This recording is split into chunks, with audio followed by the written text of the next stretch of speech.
neste momento, Deus, através desta emissora, leva até você mais um programa de fé, com mensagens, hinos e orações a seu favor.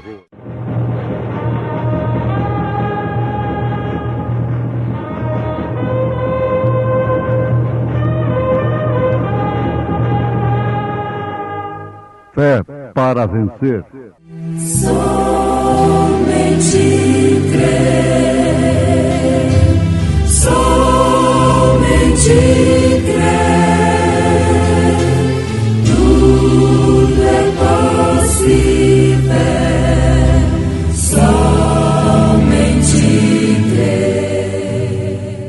7 dias comereis pães asmos. Ao primeiro dia tirareis o fermento das vossas casas, porque qualquer que comer pão levedado, desde o primeiro até ao 7º dia, aquela alma será cortada de Israel.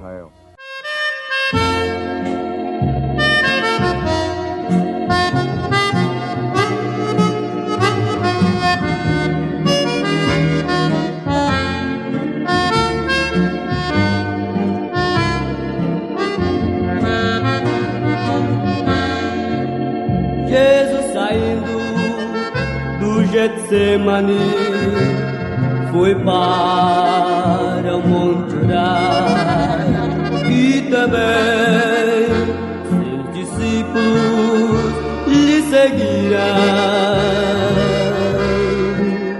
Quando chegaram naquele lugar, Jesus disse: orai, para que nunca entreis em tentação. Foi assim que Deus o Pai do céu ouviu seu clamor, e seu Espírito sobre o Filho manifestou.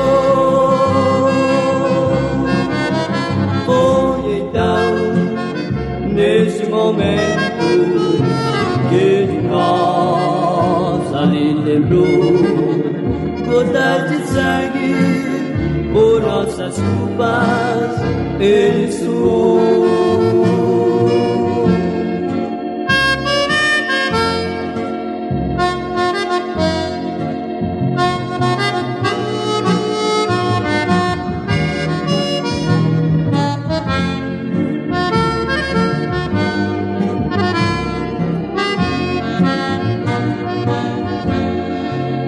E apareceu do céu um anjo que confortava os de agonia.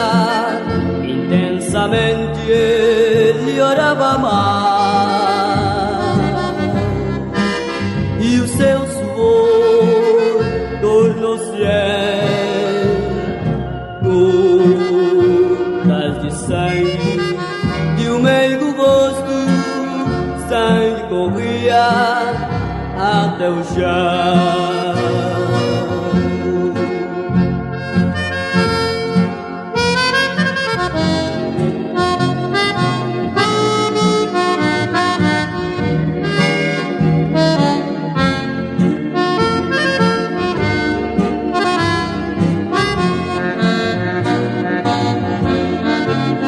E afastou-se de seus discípulos certa distância, e de joelhos rogava ao Pai, dizendo assim: Pai, se queres, passe de mim este cálice. Todavia não se faça a minha, mas sim a tua vontade.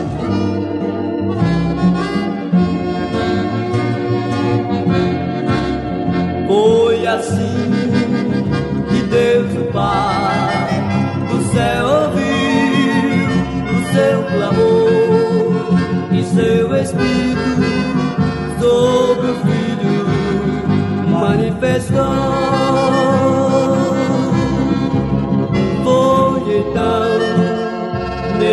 momento desde nós alisemos gotas de sangue por nossas culpas ele suou.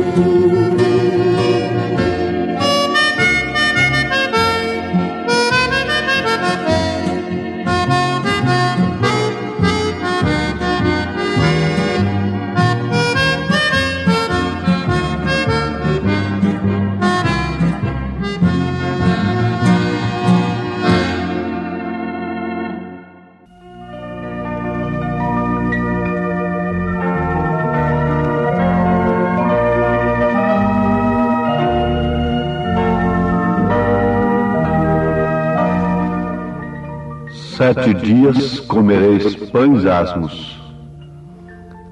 Êxodo capítulo 12, verso 15.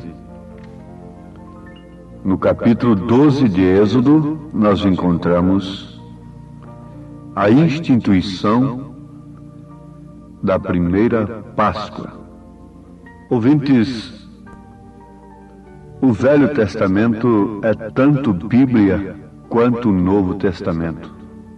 E ali nós temos todos os tipos perfeitos que se cumpririam perfeitamente no Novo Testamento, que por sua vez deve se cumprir na vida da Igreja em todos os seus períodos. 7 dias nela comerás pães asmos.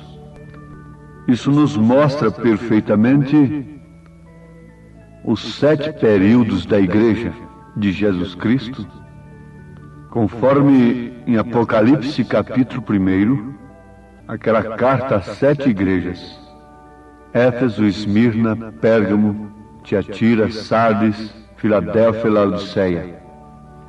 7 períodos da Igreja. O alimento espiritual, o Evangelho, deveria ser sem fermento. Você, às vezes, tem encontrado pentecostais que, na sua maioria, acham que o batismo do Espírito Santo é somente se falar línguas estranhas. Mas eles não compreendem que isto foi uma mensagem da era. Os mensageiros Paulo, Irineu, Martim, Columba. Paulo, por exemplo, foi a base, foi o alicerce, lançou a fé perfeita na palavra. E estes sucessores, mensageiros,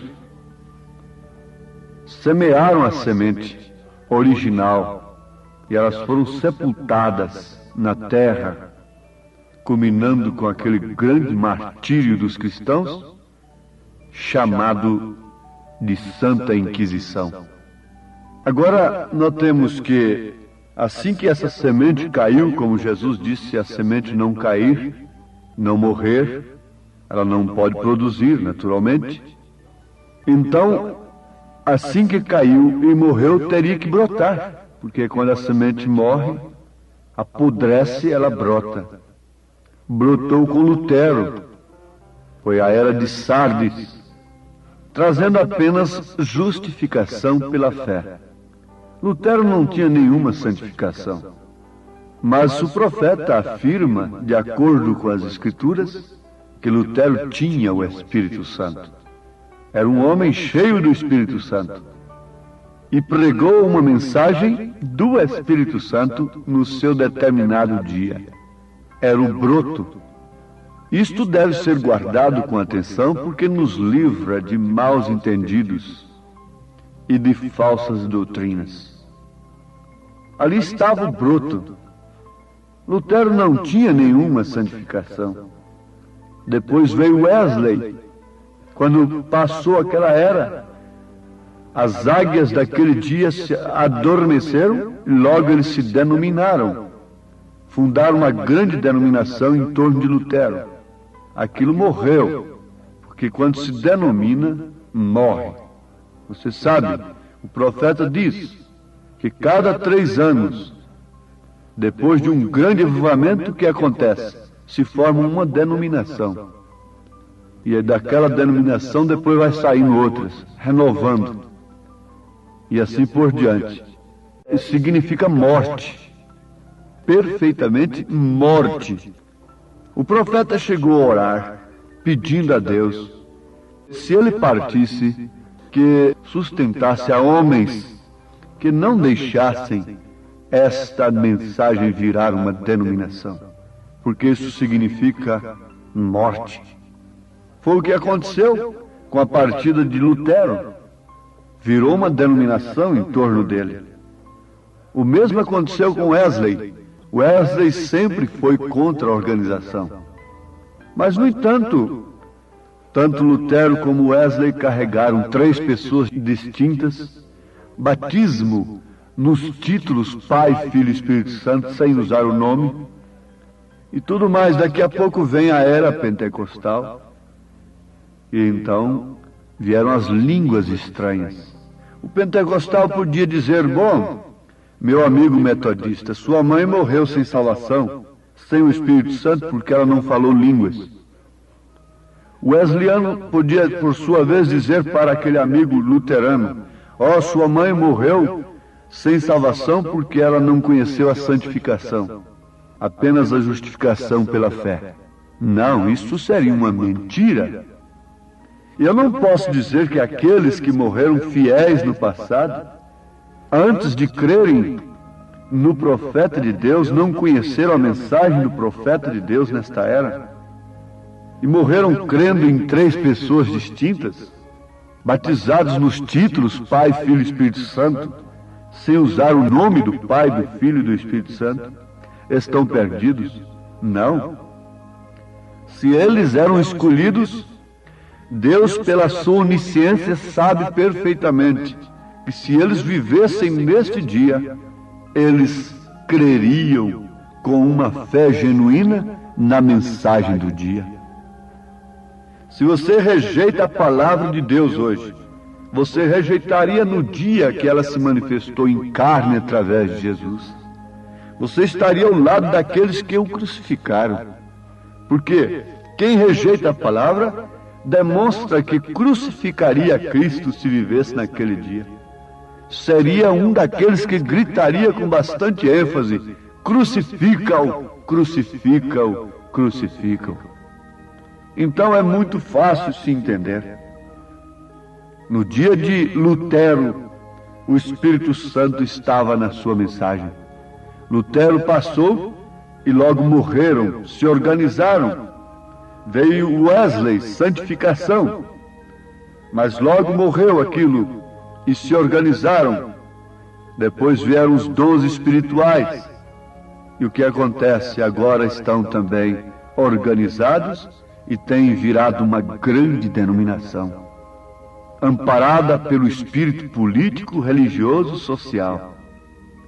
Eles estão em busca de posição política, procurando fazer um serviço para Deus, porém fora de sua vontade.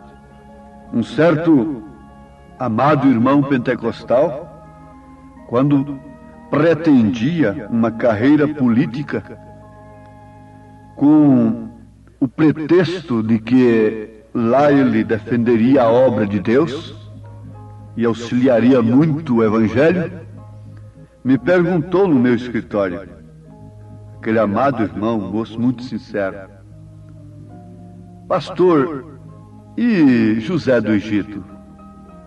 Sim, meu irmão, José do Egito chegou a ser governador, mas você veja qual foi o palanque de José do Egito. Foi a cova? Foi o calabouço? Qual foi o palanque de José do Egito? O que levou a Daniel para aquele reino como homem de Deus? Há muita diferença entre uma coisa e outra.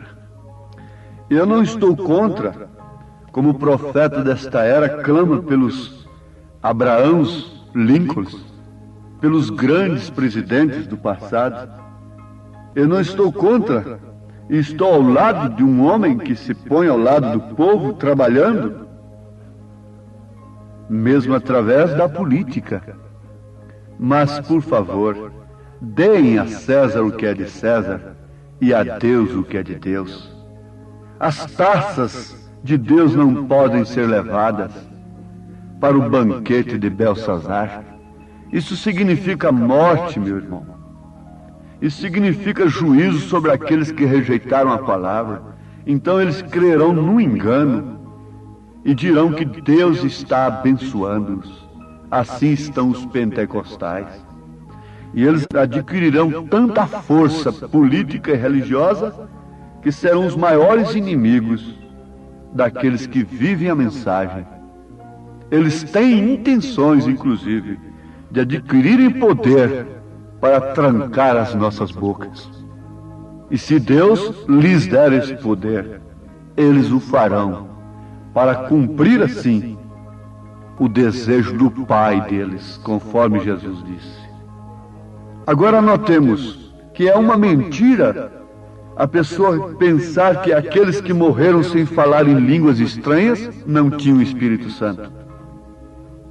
Bem como é uma mentira a pessoa dizer que aqueles que morreram sem a mensagem de Wesley não tinham o Espírito Santo.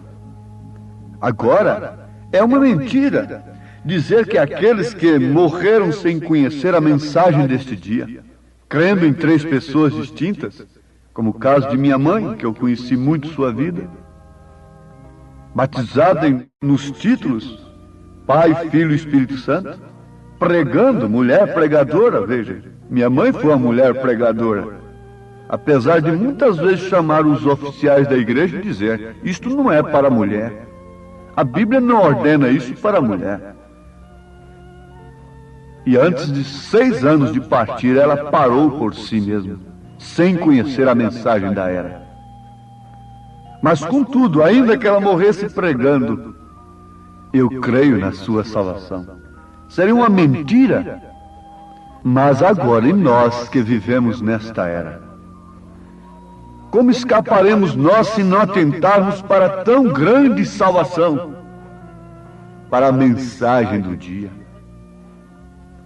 7 dias comerás pães asmos. A mensagem de Lutero foi um pão asmo. Não tinha fermento. Não tinha. Mas Lutero carregou tantas bagagens terríveis. Sim, aquele foi o broto. A quem mais é dado, mais é exigido. Se a quem mais é dado, mais é exigido, logicamente a quem menos é dado, menos é exigido. A ele foi dado somente crer que a salvação é de graça e não pelas penitências e indulgências. Mas a Wesley já foi dado que sem santificação ninguém viria o Senhor. Tinha que largar seus cachimbos, tinha que jogar suas garrafinhas de vinho forte fora, tinha que buscar a santificação e gritarem e louvarem. Logo vinham os pentecostais, com os dons, sofrendo. Deus usou um homem de cor nos Estados Unidos, cego de um olho, desprezível aos olhos da sociedade e do mundo religioso denominacional, e chegamos a mesmo crer que a pessoa que não falasse em línguas não tinha recebido o Espírito Santo. A mensagem do dia trouxe isto. Era pão asmo, mas hoje é um pão cheio de fermento, é um pão cheio de política, é um pão cheio de política por patrimônios, por ministério, cheio de briga, está nos tribunais da justiça. Hoje é uma vergonha, simplesmente uma vergonha, subdivididos e alcançando somente conhecimentos intelectuais e apoios naturais do mundo. Vocês têm que saber, irmãos, que o poder nacional colocou Israel de volta na sua terra e fez levantar a bandeira mais antiga do mundo. Estou falando de Escritura, a bandeira de Davi. Foi o poder nacional que fez isto. O poder nacional porá a igreja no ecumenismo, que é a imagem da besta. O poder nacional fará isto. Porém, o poder de Deus porá a noiva nas bodas do Cordeiro. Sempre é um poder agindo. Quando há um poder agindo de um lado, há um poder agindo de outro. Tem que haver uma força na igreja. Quando o mundo está buscando a força material, o poder bélico, se arregimentando para a eclosão final da Terceira Guerra Mundial, consciente ou inconscientemente, as nações se preparam para isto. Há uma força trabalhando por outro lado. Quando havia um poder, dando poder para uma mulher pervertida, para uma igreja pervertida como Jezabel, para uma igreja pervertida como Herodias, havia um poder dando força, alimentando Elias e a mais 7.000 que não se dobraram diante de Baal. Quando havia um poder fazendo uma fornalha para Sadraque, Misaque e Abednego serem queimados, havia um poder para queimar ali dentro daquela fornalha somente aquilo que os amarrava.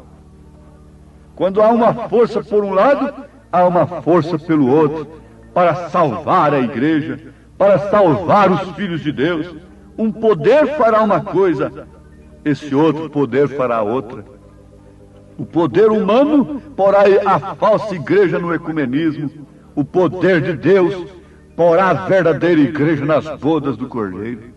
Porque a união que Deus exige de acordo com as Escrituras é esta, é a unificação da fé. Mas sobre que base? Sobre um credo? Ou fazermos uma coxa de retalho? Unirmos cada um com sua cor? Não! É formar um só organismo, um só corpo, sob uma só fé, um só batismo, um só Senhor. Eu pergunto nesse instante, a igreja é uma organização? Não, a igreja é um organismo. Se a igreja é um organismo, então o organismo não pode ser formado com técnicas. Você pode fazer um pintinho vir à vida, colocando um ovo numa incubadeira elétrica. Isso pode acontecer, mas você não pode trazer um cristão à tona, à vida, através dessas incubadeiras religiosas. Isso não, porque essa vida só vem de Cristo. Essa vida só vem pelo Espírito Santo. Esta vida só pode vir de Deus, para o crente individualmente, para você individualmente. E isso faz com que você se agrupe naturalmente no corpo de Cristo. A igreja é um corpo, é um organismo, e cada membro deve estar no seu devido lugar. A lei da televisão, até onde sabemos, aquilo lança fagulhas, mas essas fagulhas se encontram, são lançadas juntas e captadas por um receptor que se ajuntam ali formando uma imagem. E você sabe disto. Já fomos informados tecnicamente sobre isso. Ela lança aquelas fagulhas, e aquelas fagulhas não se perdem. Cada uma cai no seu devido lugar, formando a imagem lá no televisor.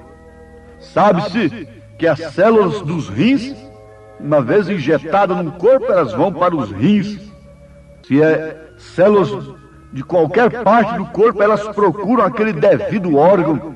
Assim também é o corpo de Jesus. Não é uma organização técnica, mas sim um organismo. Vive da palavra de Deus. E a palavra de Deus é justamente isto, o pão sem fermento no seu determinado dia. Deus vos abençoe, em nome de Jesus Cristo. Temos simplesmente procurado falar a sua palavra, a verdade que nos liberta. Amém.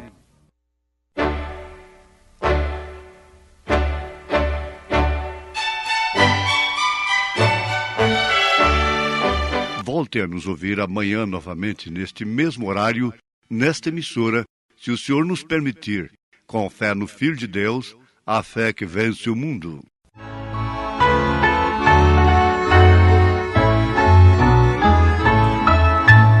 A palavra de Deus é para mim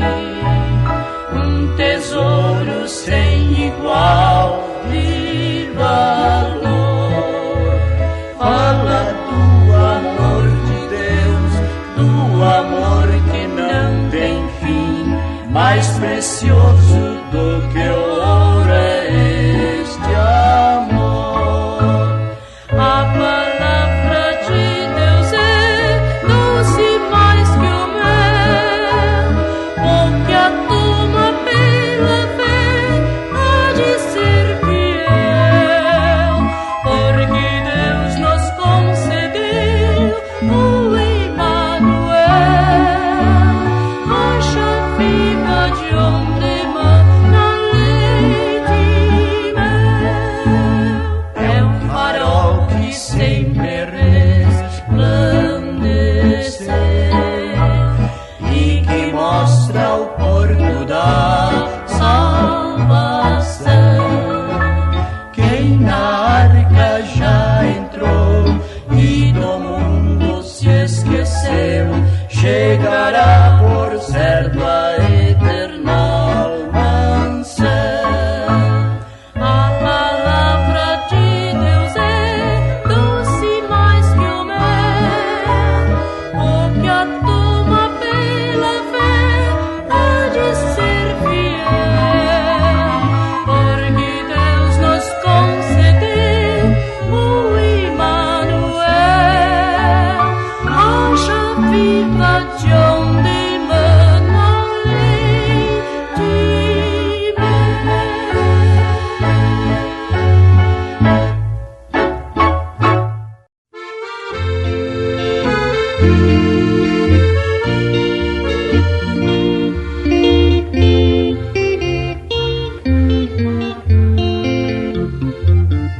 Desceu lá dos céus o bom Filho de Deus pra ser meu e teu Salvador. Desprezou o seu lar para nos resgatar. Oh, sim, Ele é meu Salvador, Salvador. Jesus por si mesmo cedeu, sim, cedeu pra ser Salvador de um qual eu, de um qual eu. E o fardo cairá de quem turbado está, recorrendo a Jesus que morreu.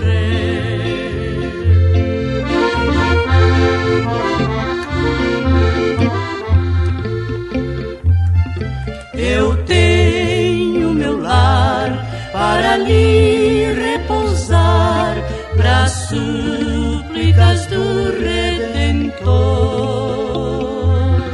Lá no monte a orar, foi sozinho ficar.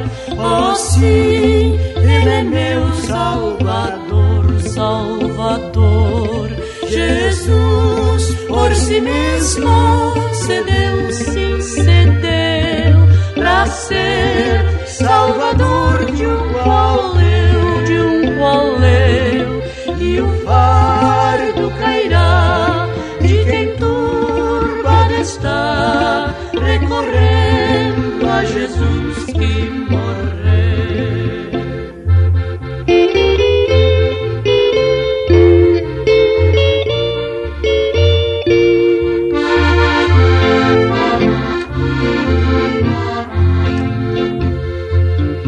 Vendido à traição, sua sentença lhe dão, é morto qual vil salteador.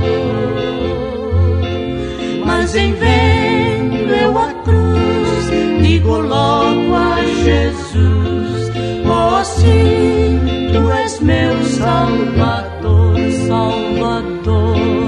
Jesus por si mesmo cedeu, sim, cedeu pra ser Salvador de um qual eu, de um qual eu.